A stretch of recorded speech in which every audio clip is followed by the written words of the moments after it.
Autre facette de l'actualité, plus d'une vingtaine de jeunes sont depuis ce samedi à l'école de la Direction nationale de la jeunesse. C'est dans le cadre d'une rencontre régionale de vulgarisation de la Charte africaine de la jeunesse.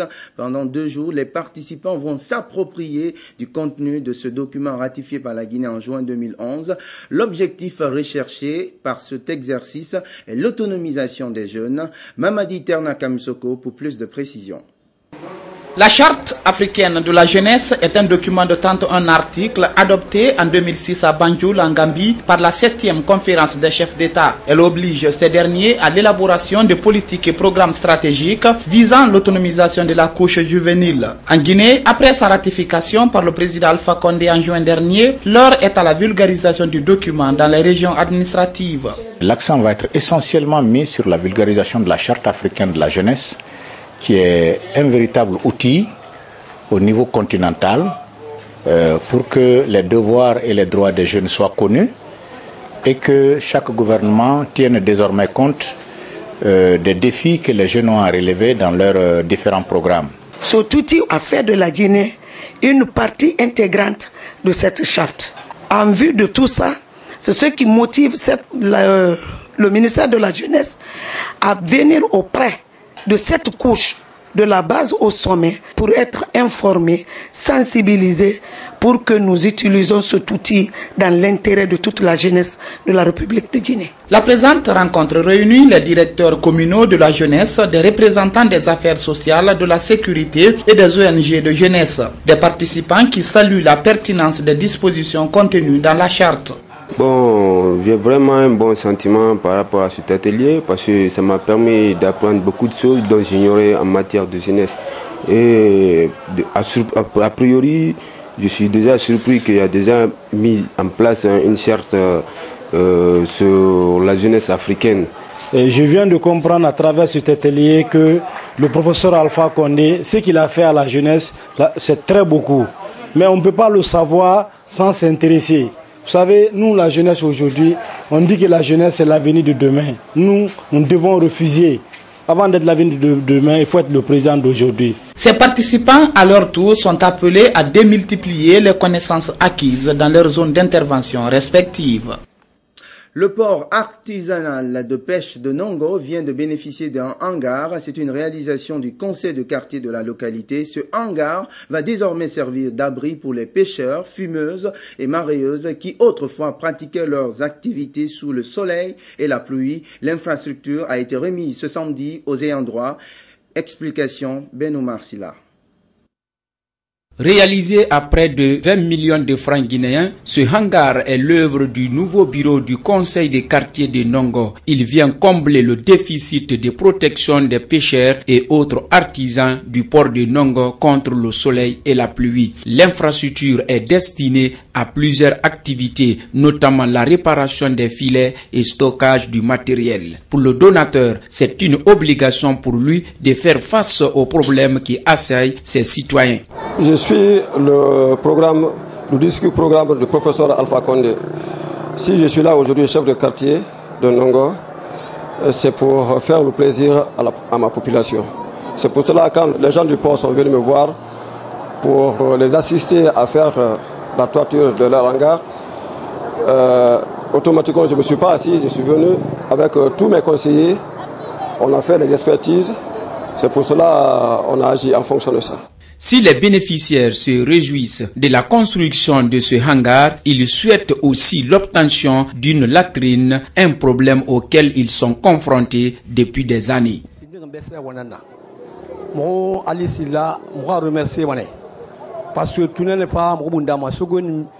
remercions Ali Silla pour cette réalisation qui nous permet maintenant de réparer nos filets sans problème. Nous sommes très contents.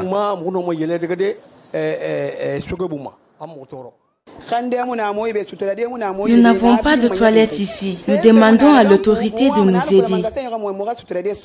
Ce bel exemple du conseil des quartiers de Nongo doit être pérenne afin d'assurer la sécurité et l'hygiène dans ce port qui se trouve aujourd'hui dans un état de l'insalubrité qui ne dit pas son nom. Volet santé de cette édition, la lutte contre le sida, les défis à relever en Afrique occidentale et australe, c'est le thème d'une conférence débat qui s'est tenue à l'université Kofi Annan de Guinée, animée par un dermatologue. Cette conférence se présente comme un fil conducteur vers un projet de recherche continentale sur le VIH-Sida. Les résultats de la recherche en perspective devraient permettre une prise en charge effective des séropositifs. La conférence était placée sous l'égide du ministre de la Santé. Explication, Fanli Gilavogui. Les pays africains sont devenus mauvais élèves à l'école de l'Organisation mondiale de la santé. Et pour cause, les décideurs africains ne sont pas à mesure de fournir des financements pour la prise en charge effective des séropositifs, mais aussi et surtout refusent de respecter les recommandations de l'OMS. D'où l'initiative de cette conférence débat à l'université Kofi Annan de Guinée. Une conférence qui devra déboucher à une recherche régionale en vue d'améliorer les connaissances sur le VIH-2. Si des efforts sont en train d'être consentis pour optimiser la prise en charge des porteurs du virus, néanmoins les indicateurs sanitaires sont au rouge et plusieurs défis restent à relever. Il faut que nos gouvernants, qu'au niveau national, qu'au niveau du privé, qu'au niveau de la société civile, on mobilise les ressources. Si on mobilise les ressources endogènes, on va pouvoir nous-mêmes financer la lutte. En continuant à former nos praticiens, à impliquer nos associations de personnes vivant avec le VIH, qui sont quand même orphelines ces derniers temps. L'ancien challenge, c'était réduire les traitements antirétroviraux. Ça a été fait. Il faut un challenge pour réduire les secondes lignes. Le ministre de la Santé et de l'Hygiène publique qui a présidé la cérémonie se montre favorable à la lutte contre le sida en Guinée. Je vous informe que notre pays, la Guinée, a été retenu pour faire partie de cette recherche. Ce choix est à l'honneur de ses prescripteurs, de ses pharmaciens, de ses techniciens de laboratoire, qui les mains nues se battent nuit et jour pour améliorer la qualité de vie des personnes avec le VIH. Aux personnes vivant avec le VIH-Sida, je leur dirais que malgré les difficultés, le président de la République et le gouvernement guinéens resteront toujours à leur côté. Ces défis, selon le dermatologue Serge Paul Éolier, devraient être transformés en opportunités de lutte en vue de limiter le taux de décès liés au VIH-Sida.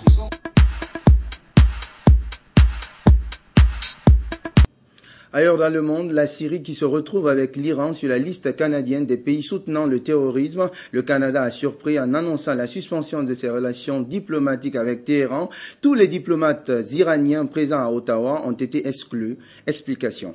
Les Canadiens semblent avoir choisi leur terrain et leur heure. C'est au sommet de l'APEC à Vladivostok qu'ils ont annoncé une décision diplomatique drastique, la rupture des relations avec l'Iran et la fermeture de leurs ambassades respectives. Pour justifier cette démarche, le ministre des Affaires étrangères ne manque pas d'arguments. Le Canada voit le gouvernement iranien comme la menace la plus significative pour la paix et la sécurité dans le monde aujourd'hui. Le régime iranien fournit toujours plus d'assistance militaire au régime de Bachar el-Assad. Il refuse de se soumettre aux résolutions des Nations Unies concernant son programme nucléaire. Le ministre a également mentionné la rhétorique antisémite et les atteintes aux droits de l'homme du régime. L'Iran et la Syrie seront désormais inscrits sur une liste des entités qui soutiennent le terrorisme. Stephen Harper, le Premier ministre canadien, adopte ainsi la position la plus radicale du camp occidental face à un Poutine, organisateur du sommet, qui bloque toute action de l'ONU en Syrie et tend à être plus conciliant avec les Iraniens dans la discussion sur le nucléaire. Les relations entre l'Iran et le Canada se sont dégradées depuis 2003 et la mort en prison de Zahra Kazemi, photojournaliste canadienne. Les conservateurs au pouvoir à Ottawa depuis 2006 sont également très pro-israéliens. Benjamin Netanyahou a immédiatement félicité le Canada. Téhéran réagit en accusant les Canadiens d'être sous l'influence du régime sioniste. Ce samedi, le drapeau canadien flottait encore sur l'ambassade à Téhéran, mais tous les fonctionnaires en poste auraient déjà quitté le pays. Quant aux 17 diplomates iraniens à Ottawa, ils ont 5 jours pour regagner leur patrie. Les Grecs ont des soucis. Cela fait 2 ans qu'ils se serrent la ceinture, mais ce n'est toujours pas suffisant. Il faut encore trouver 11 milliards d'économies, ce qui induit un nouveau train de mesures draconiennes. Même les policiers grecs sont dans la rue ce samedi pour dénoncer ces plans d'austérité. Suivez. Policiers, pompiers, gardes-côtes, tous réunis, pas pour participer à la grande foire annuelle internationale de Salonique, juste à côté, mais pour manifester, une nouvelle fois. Au cœur de leur combat, l'austérité encore et toujours, leur crainte de nouvelles coupes dans leur salaire. Les nouvelles mesures, si elles sont décidées, vont nous détruire. On est déjà au bord du gouffre, mais ces mesures vont nous y faire tomber. On ne veut pas tomber, et c'est pour ça qu'on résiste, et qu'on se battra jusqu'au bout. Pour le moment, pas de détails sur ces nouvelles mesures, mais un nouveau plan d'économie serait prévu, plus de 11 milliards d'euros sur 2 ans. Antonis Samaras, lui aussi à Salonique, n'a pas confirmé ni démenti. Et pris à partie par cet homme en fauteuil roulant, le Premier ministre grec peut seulement essayer de rassurer. On est inquiet des mesures que prépare le gouvernement. Des mesures inacceptables ont visé les handicapés, c'est insupportable et ça nous amène à la pauvreté la plus totale. On demande des conditions de vie dignes, rien de plus. Je ferai ce que je peux. Je suis conscient de ce que les gens traversent. De la compassion, mais guère plus. Antonis Samaras a en effet une marge de manœuvre très limitée. S'il ne met pas en œuvre un nouveau plan d'économie, pas de nouvelles tranches d'aide du FMI et de la zone euro, plus de 31 milliards d'euros, une aide vitale pour le pays. La Troïka, depuis vendredi à Athènes, sera sans doute là pour lui rappeler. Page sportive de cette édition, le Sili national de Guinée rencontre demain dimanche au stade du 28 septembre son homologue du Niger. C'est au compte des éliminatoires de la prochaine CAN, Coupe d'Afrique des Nations, qui se jouera en Afrique du Sud après une période de stage ponctuée d'un match amical contre le Maroc. Les poulains de Michel Dussier semblent très confiants avant d'aborder ce match qui du reste s'annonce capital pour la Guinée. Gaussou Gabi nous signe ce commentaire. Si l'histoire se répète dans le même sens, le Sili de Guinée face au MENA du Niger se qualifiera pour l'Afrique du Sud. Mais l'histoire n'est pas une répétition. Elle peut se répéter peut-être dans le sens contraire, rarement dans le même sens. Si elle se répétait dans le sens contraire, ce serait exactement la réponse du berger à la bergère. Pour le Sili de Guinée, les temps ont sans doute changé. Dans certains compartiments aussi, les hommes ne sont plus les mêmes. Mais l'équipe de Guinée, dans ses dernières sorties, aura fait preuve d'un magnifique football, bien élaboré, avec cependant la particularité de passer parfois à côté de l'essentiel. L'essentiel ici étant la concrétisation objective des différentes occasions qu'elle se crée. À la vérité, cette nouvelle génération de talentueux joueurs pourrait bien laisser son empreinte dans notre football, pourvu qu'elle sache que cette discipline est d'abord et avant tout collective, chacun ne devant jouer que sa partition pour le résultat. C'est en cela que le progrès sera remarquable. Le spectacle dans le football est certes important, mais le plus important c'est d'abord et avant tout le résultat, qui est le seul élément de référence qui restera dans l'histoire. L'adversaire du jour est fortement motivé. Il a déjà surpris des adversaires de gros calibre, tels que l'Égypte pour la qualification à la dernière CAN. Mais là, c'est une autre histoire. Le colonel Djibrila Ima dit Pelé, à cause de sa ressemblance avec le roi du football mondial, qui est président de la Fédération de football du Niger, dont le seul souhait est de voir son équipe au pays de Nelson Mandela, a promis monts et merveilles à ses joueurs qui sont arrivés à Conakry vendredi matin par un vol spécial et se sont pris en charge au Novotel. Ils savent qu'ils doivent cravacher dur, même très dur, pour sortir rassurés du stade du 28 septembre où le Sili, malgré tout, ne devra pas passer à côté d'un exploit. La bande à Michel Dussier est donc prévenue. C'est le dernier tour des éliminatoires de la prochaine Coupe d'Afrique des Nations. Et le résultat de Conakry sera sans doute déterminant avant le match retour de Niamey qui aura lieu en octobre dans la capitale nigérienne. Et si les Guinéens veulent aller loin, alors c'est simple. Qui veut aller loin ménage tôt sa monture. Commentaire d'un homme du Sérail, Gaussou Gabi. Et puis le gouverneur de la ville de Conakry, lui, appelle à une forte mobilisation des populations des 5 communes de la capitale pour venir massivement soutenir l'équipe nationale. Les propos du commandant Sékou Resko Camara sont recueillis par Mamadi Terna Kamisoko. Tout le monde sait que demain c'est un grand rendez-vous qu'on n'a pas minimisé. C'est un rendez-vous que toute la population de la ville de Conakry, les 5 communes, tous les quartiers, tous les secteurs, la population sont entièrement demandé demain au stade 28 septembre, à partir de 6 h du matin. Vraiment, nous demandons à la population de sortir très massivement pour accompagner notre 11 national, pour supporter notre 11 national. Parce que demain, la Guinée, on n'a pas droit à l'erreur. Vraiment, si le national demain fait le miracle, et nous allons gagner demain pour le score de 3-0.